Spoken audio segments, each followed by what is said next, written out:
Hey everybody, welcome back to RPG Rookies, where we cover Dungeons & Dragons, tabletop role-playing games, dungeon crawlers, and all things fantasy. I am your dungeon minion. You heard right. I said minion because I'm certainly no master. Today we have another flip through and review. Today I'm going to be flipping through and reviewing this book right here for Pathfinder the Roleplaying Game. In particular, this is a first edition product. However, this is a very useful resource in anyone's arsenal. And it's titled The Mythic Adventures. Let's look at the back over here. And it says, not all heroes are created equal. Many adventurers pick up swords or call upon strange powers in times of trouble. Yet only a few are chosen by fate or the gods to change the course of history. These are mythic heroes, legendary figures whose every footstep shakes the heavens. All right, so let's open this book up and see what's inside. We have a table of contents. And here we have an introduction, and it says, legends speak of the coming of great heroes. As the darkness gathers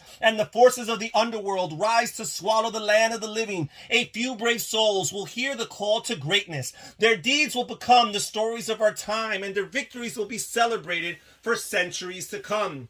Then we have a section here which basically answers the question, what is a mythic? And in essence, to be mythic means to draw upon a power that few even dare to understand, and even fewer hope to wield.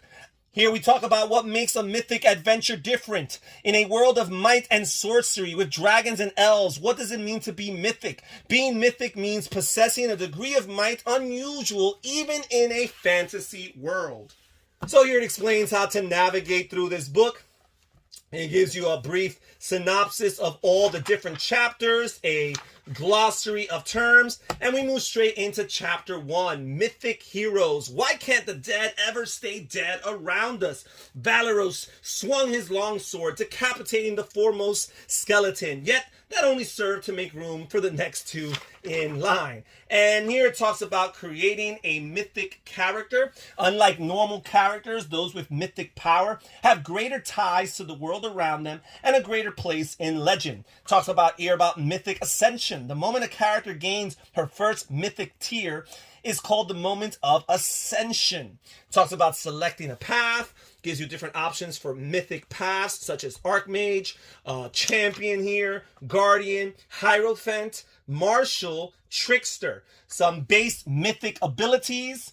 Talks here about gaining tiers. A character's mythic power is classified by tier, with a first tier mythic character already being significantly more powerful than a non-mythic character of the same level, and a 10th tier mythic character possessing nearly godlike puissance.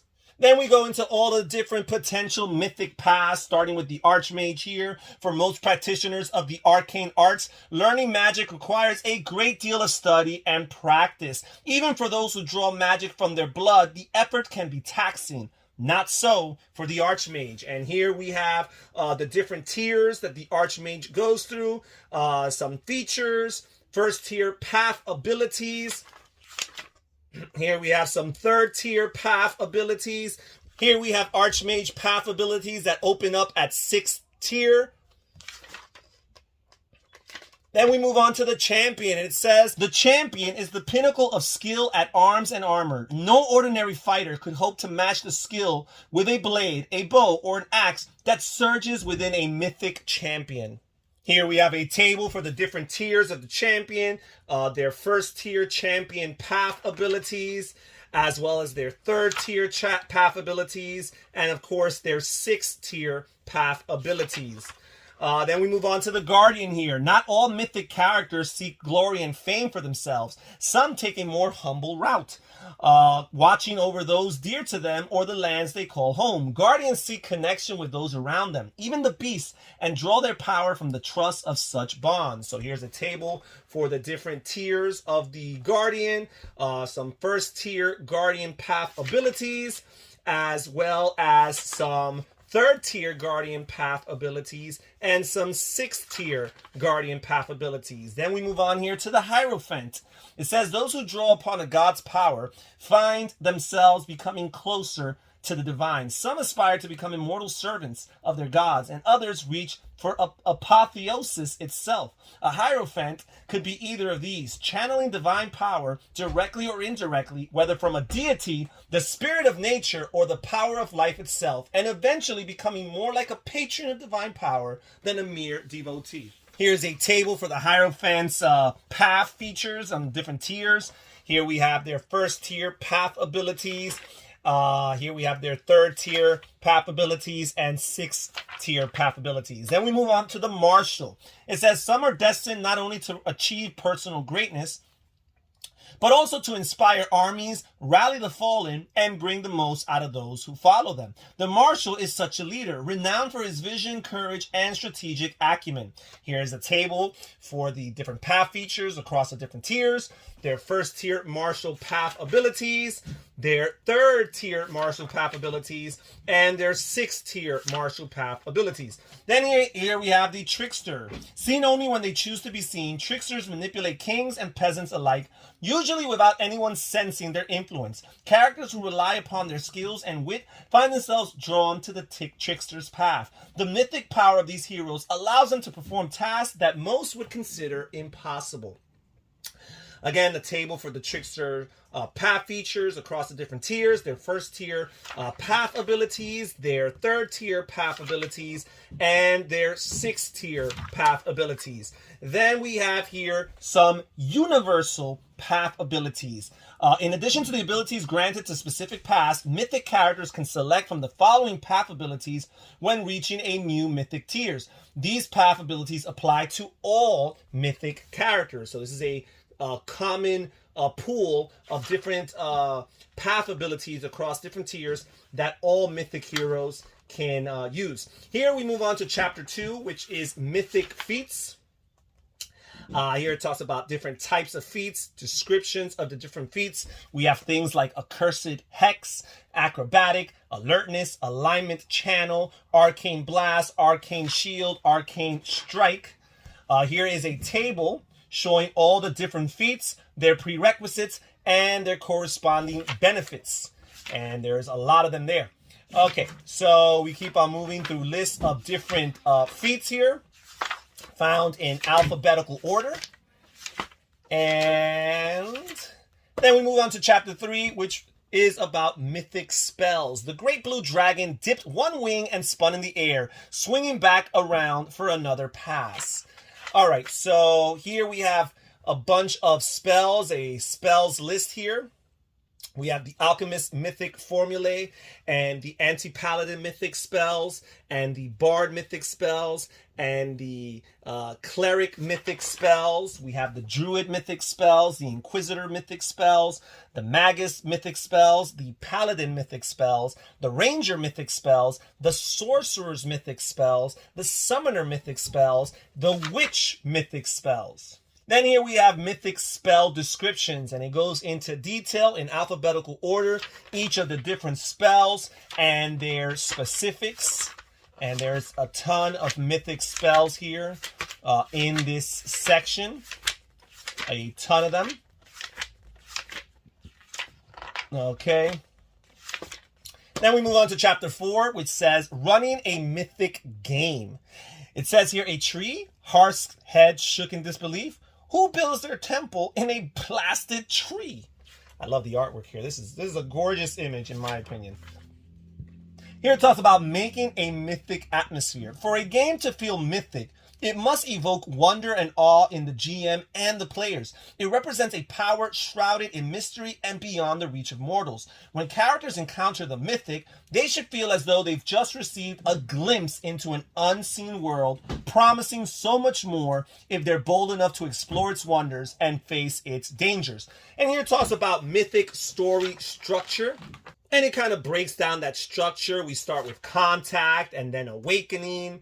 Then there's the journey, the return, and of course, life afterward. Here it talks about elements of mythic adventures, such as cunning foes and hard consequences, impressive settings, legendary creatures, otherworldly influence, powerful enemies, supernatural events. The world's reaction. Here's a section for mythic themes. Here we have eldritch magic. Legendary Encounter, Lost Inheritance, Planar Might, Power of the Gods, Stolen Might.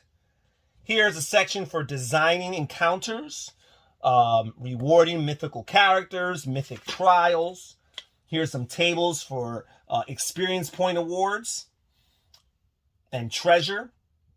Here's some sample trials: a noble's mind overthrown, or for those who must follow, into the abyss, the giving rein, the old guard, to challenge a god. Here are some mythic boons, a list of mythic boons, recurring mythic villains, mythic flaws, ideas for mythic adventures: eternal gaze, falling stars, for love of sport, legacy of earth, the nascent sphere, perilous peaks, unexpected travels. And then we move on to chapter 5, which is on mythic magic items. A great, wonderful artwork once again here. So there's a list of lots of different types of magical items, such as armor and shield, such as weapons. So some interesting assortment of items, some magical items here. Okay. And there's a ton of stuff, such as the Ring of Energy Dampening, the Torque of True Speech, the Black Iron Axe, the Fortune's Arrow, Nexus Crystal, the Rod of Spell Sundering, the Witherfang Dagger here. Okay. And tons of magic items here. Then we have, or mythic items, I should say. So here we have the chapter on Mythic Monsters. The giant roared, his molten beard dripping down to scar the stones. Around him, the throne room of the great fortress lay in shambles, strewn with the steaming remains of those who had ruled it. Okay, so here we have Mythic Monster Origins. Depending on your campaign, a Mythic Monster might be unique, the only one of a kind in the entire world, or on all the planes, rare, or even relatively common. The following are some examples of how frequently Mythic Monsters should appear in particular campaign. Talks here about Mythic Rank, reading a Mythic Monster stat block. And then here we have a little bestiary of different mythic monsters, such as the Mythic Aboleth and the Greater Bardguest. We have the Cockatrice and the Great Cyclops. We have Marilith the Demon and Nalfenschnee the Demon. We have Vrock the Demon and Bone Demon. We have the Ice Devil and the Black Dragon. We have the Blue Dragon and the Green Dragon. We have the Red Dragon here, the White Dragon, the Air Elemental, the Earth Elemental, the Fire Elemental, the Water Elemental. We have the Eden here. We have the Gargoyle and the Fire Giant, the Hill Giant, the Flesh Golem, the Griffin, the Hellhound, the Hydra, the Lamia, the Lich. We have the Manticore and the Medusa, the Minotaur and the Mummy, the Ogre and the Owlbear, and the first Owlbear. We have the Phoenix, the Rakshasa. We have the Skeleton and the Sphinx. We have the Treant and the Troll. We have the Vampire. We have the Warg and the Wyvern. We have, that's it as far as the Mythic Monsters. Here it talks about Mythic Monster Movement, modify an existing monster or create a new monster. Some Mythic subtypes, new universal monster rules. Here's a table for monster statistics. And then we move on to chapter 7, Fire over Black Crag. Valeros ducked as a stony claw sliced through the air, grazing his head and carving a burning furrow in his skull. So here the game itself has a little adventure, a mythic adventure for you, referred to as Fire over Black Crag. And it gives you a little background of the adventure, an adventure summary, the introduction. It takes you into all the different parts of the adventure with some dungeon maps here on the right. And here's a map of Kraken's Maw. Okay. And some monsters you might encounter. So there's that. So it gives you a short little mythic adventure for you to put all of the stuff that you gathered throughout this book into practice. And of course, some character sheets on the back and index. And that's it as far as this book is concerned. Thank you for joining us here at RPG Rookies. Please comment down below and tell me what you think about this. And I'll catch you guys next time. Take care. Bye-bye.